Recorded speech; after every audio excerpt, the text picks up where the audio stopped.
1970s and early 1980s, I worked in a factory in Kansas City, Kansas that made pumps.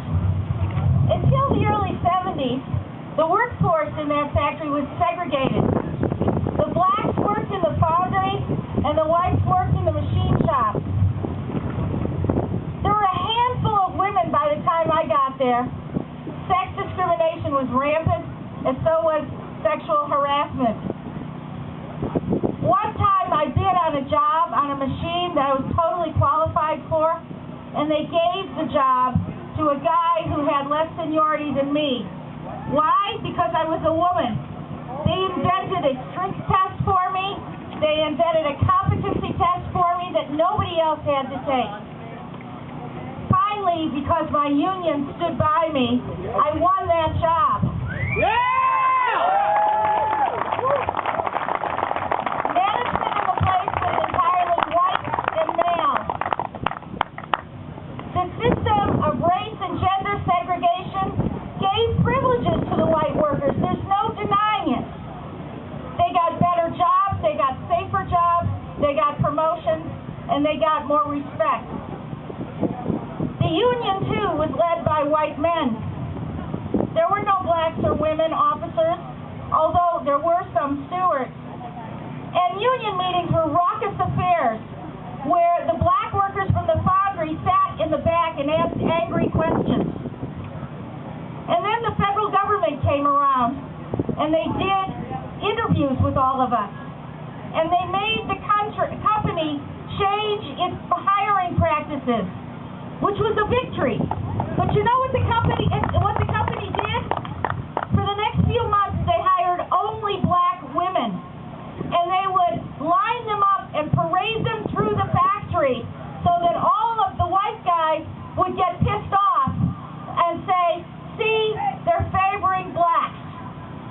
Of course, a few months later, there was a recession and they all got laid off. We also had a two-tier wage system. New hires, people like me who came in 1978 and later, were paid less money per hour than everybody else. That's something real common today. So they divided us. They divided us by race, they divided us by gender, and they divided us by age. And because of that, the union was weak and divided with a lot of internal resentment. What I'm describing to you was normal in that era. And that was only 30 years ago.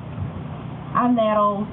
So I have three things to say, or actually I have two things to say about that.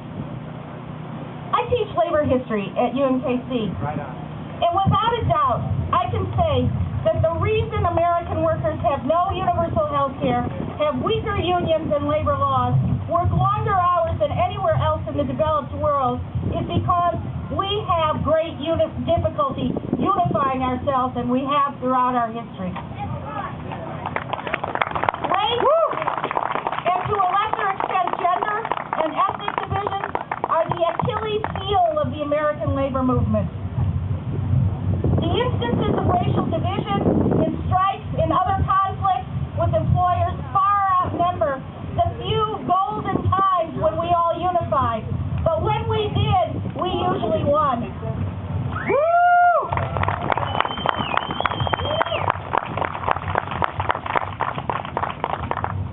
American employers since the colonial era have understood that the best way for them to win is to play the race card, or to play the gender card, to keep us separated, keep us in different jobs so we don't talk to each other. Giving whites privileges and constantly reminding them that they deserve those privileges because they're white. It works like a charm most of the time. So they made sure during strikes to bring in strike breakers who were black or immigrants who spoke a different language. When on occasion blacks and whites got together against the, I'll call them the 1%ers of their day, the planters or the bosses, and they fought like hell, they could win, and the bosses knew that, so they did everything they could to keep them divided. Like in 1904, here in Kansas City, there was a meatpacking strike, and there were black workers in the plant, and they supported the union strike, and they convinced the black breakers who were brought in by Philip Armour and people like that, they convinced them not to cross their picket line, and they held the strike in Kansas City. Unfortunately, in Chicago, where they didn't hire any black workers yet, they broke the strike by doing the same tactics. Today, our workplaces are more integrated by race, so they find another group to trick us with. In the construction industry, they use immigrants from Latin America. Immigrants are workers too. They'd love to have the privileges of citizenship, but they're not allowed.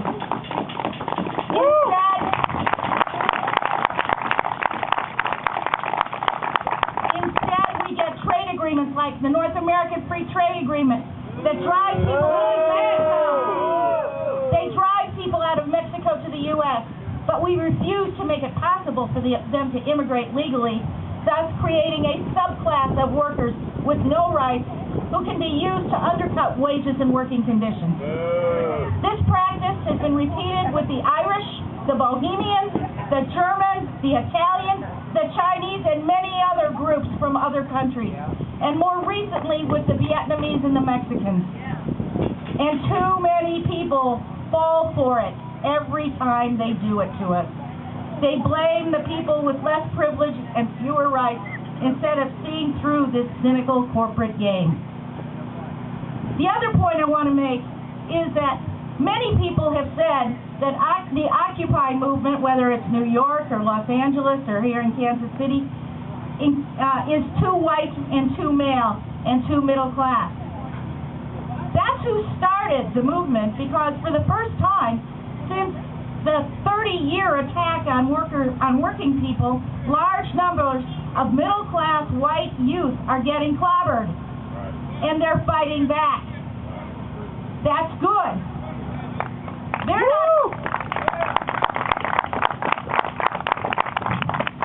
not to anything, but the lack of racial and gender diversity is a fatal flaw in this movement. It simply won't succeed if it remains a movement of relatively privileged white people. Working people in this country only win when they create solid unity, which can't be split or undercut by those who would pit workers against each other.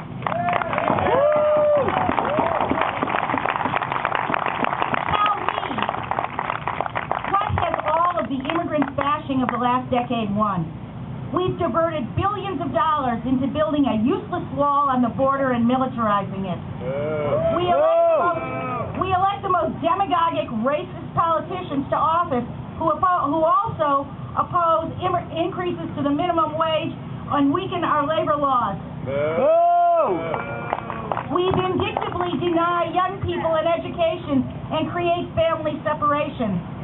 And what has the so-called war on drugs gotten us? Nothing! Billions wasted on an ineffectual DEA. Private prison! The highest incarceration rate in the world, and lives wasted. Meanwhile, our schools are dying and our workers are untrained. These measures are a diversion put on us by the 1% who go on raking in their profits, even more so because now they're profiting from those private prisons and those failed schools.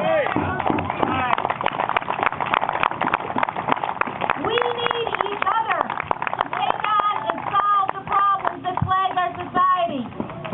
We can no longer afford not to address the institutional and historic divisions among us. Every one of us who are white must recognize that we have had and continue to have privileges denied to others. Every one of you who are male or straight or citizens must do the same.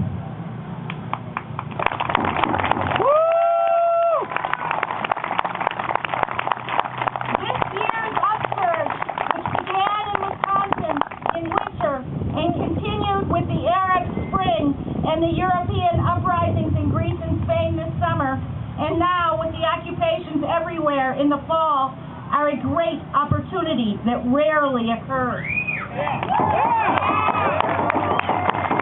But it will only succeed if we unify and use the talents of everyone who shares a common interest in eradicating the injustice endemic in this system. Unity.